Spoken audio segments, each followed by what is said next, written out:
querida, é o seguinte: eles estão convencidos de que, com a imprensa chefiando o processo investigatório, eles cheguem e refundem a República. Nós temos uma Suprema Corte totalmente acovardada. Repito, nós temos uma Suprema Corte totalmente acovardada. Um Superior Tribunal de Justiça totalmente acovardado. Um Parlamento totalmente acovardado.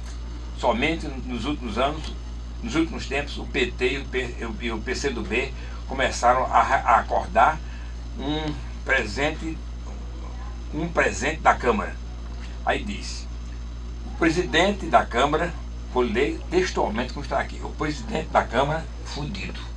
Um presidente do Senado, fudido. Não sei quantos parlamentares ameaçados, e fica todo mundo no compasso achando que vai acontecer um milagre. Isso aqui é reprodução de uma gravação do ex-presidente Lula para a presidente Dilma Rousseff. Julgue você, sem comentário de minha parte. Está na primeira página do Novo Jornal de hoje. Na minha concepção, como advogado, foi totalmente equivocada aquela posição. Ele não deveria jamais, como juiz, condutor de um processo, publicizar uma situação daqueles moldes. Haja vista que tudo estava se conduzindo para que ele enviasse para quem de direito, porque ali a instância não era dele. Então, primeira resposta eu já respondi. Perfeito. Entretanto, nós não podemos nos quedar em discutir Você não conteúdo. invalida o conteúdo. Você não De invalida forma o conteúdo. alguma. Não, né? De forma O grande alguma. debate é... O conteúdo existe, ali é fato. É concreto, tem, né? Concreto, tem que ser investigado, tem que ser discutido. Perfeito. Mostra aí exatamente uma certa insegurança, não uma certa não, total insegurança, um desrespeito. Agora a forma que ele... Inclusive, Aldo, o juiz Sérgio Moro, ele compara, faz um comparativo com a queda de Nixon, no caso Watergate, nos Estados Unidos. Olha, Onde ele comprova que essas intimidades do poder, que dizem respeito ao poder, não podem, aliás, que a população, a opinião pública tem direito a conhecer. Sem sombra de A dúvida. tomar conhecimento. Por quem de direito? Sem sombra de dúvida, por quem de direito? Vou passar para o meu colega, mas antes, eu quero deixar, assim, eu deixo claro também que na minha concepção, o juiz, o momento adequado para ele se manifestar é nos autos, é no processo. A partir do momento em que um magistrado, condutor de uma situação, ele torna público, ou uma fase daquela situação, ou uma prova, ele gera deixa de ser imparcial, gera uma parcialidade e aí uma confusão processual na minha concepção. Fabiano Gama, por favor, qual a sua opinião? Felipe, tenho uma opinião muito particular sobre essa divulgação dos áudios captados e sobre a legalidade do que foi captado após a decisão dele determinando a suspensão do grampo. Antes de entrar exatamente nesse ponto, pegando já o gancho final dado por Dr. Aldo, eu acho que o que a nação hoje, a sociedade do modo geral, espera e busca é credibilidade do poder público, seja do poder executivo, do poder judiciário e do próprio poder legislativo. Isso vem, essa falta de credibilidade, Perfeito. Vem afetando a nação sobre todos os aspectos, financeiros, econômicos. Vem nos fragilizando. Totalmente. E essa busca de credibilidade atinge até quem vem a decidir um processo. Temos hoje o exemplo desse juiz Cata Preta, que decidiu hoje e já foram em cima do histórico dele. Essa é uma outra pergunta. Quer encaminhar. Exato. Ou seja, a sociedade já, no caso, a situação atual, os petistas em si, desacreditando a imparcialidade daquele magistrado.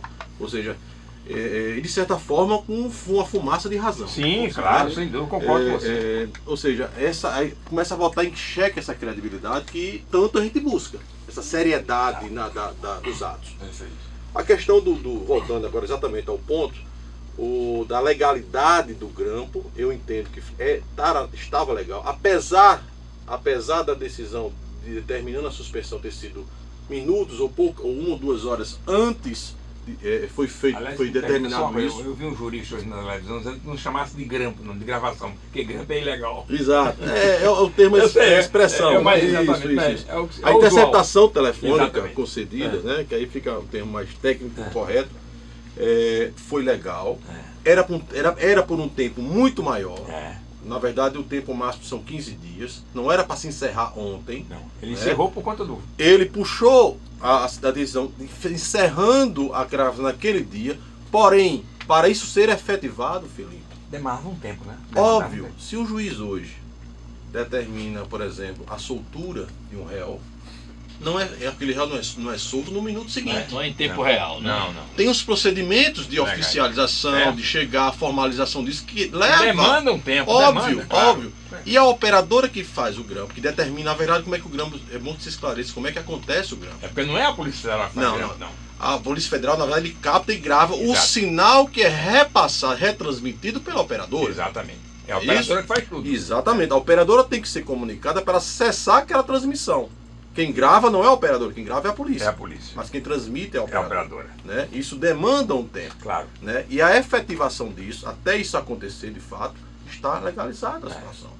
Certo? O que foi captado é lícito, o que foi captado pode ser usado em procedimentos que forem cabíveis. Isso aí não é a menor dúvida. Obviamente o PT, os advogados do PT, quem tem interesse particular na situação, vai questionar. E toda decisão é passível de questionamento. Claro. Estamos no Estado democrático e passível a isso. Isso é garantido constitucionalmente. Perfeito. Mas o que acontece em si sobre essa decisão, a divulgação dela em si, eu vou dar até um exemplo, Felipe, prático, que a imprensa até desconhece, mas é um exemplo local. Certo.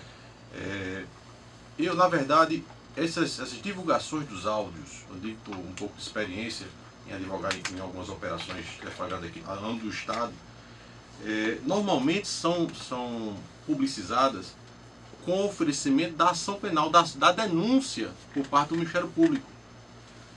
Particularmente, eu não tenho conhecimento, digo efeitos práticos, não estou falando de legais, da divulgação de grampos telefônicos em fase de investigação.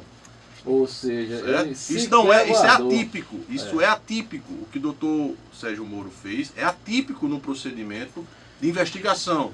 Certo? Normalmente isso é publicidade no momento posterior. Né? Eu vejo como ele tivesse se adiantado a situação, vendo possivelmente estaria perdendo o controle do processo que iria possivelmente subir ao Supremo, ele tomou essa medida. Agora, é uma medida que não vou dizer que é ilegal, não é ilegal. Certo? Eu entendo como fosse uma medida, pode-se dizer, precipitada. Até porque envolve uma série de situações.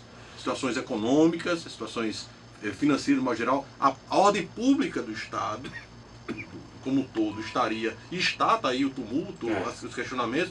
Ou seja, o juiz Moro ele sempre agiu, apesar de rigoroso com relação à lei, mas ele sempre agiu com descrição, ele sempre se privou, né? Sempre se privou, mas nesse ele não ponto, aparecia, ele nunca aparecia. Exato, e nesse ponto ele se expôs. Né? Eu acredito que foi uma medida inoportuna, não digo ilegal, mas inoportuna. Porque a lei, na verdade, ela prevê para você garantir o sigilo das investigações, ou manter esse sigilo, enquanto a interceptação estiver em andamento, é obrigatoriamente sigilo, questões óbvias. Quando ele se encerra, o grampo, ele pode dar publicidade que vê o interesse público em cima do interesse privado daquele investigado. Em casos excepcionalíssimos, é que nós teríamos a continuidade daquele sigilo, casos excepcionais seriam esses, atingindo a privacidade, para a segurança mesmo da própria investigação, da apuração do processo.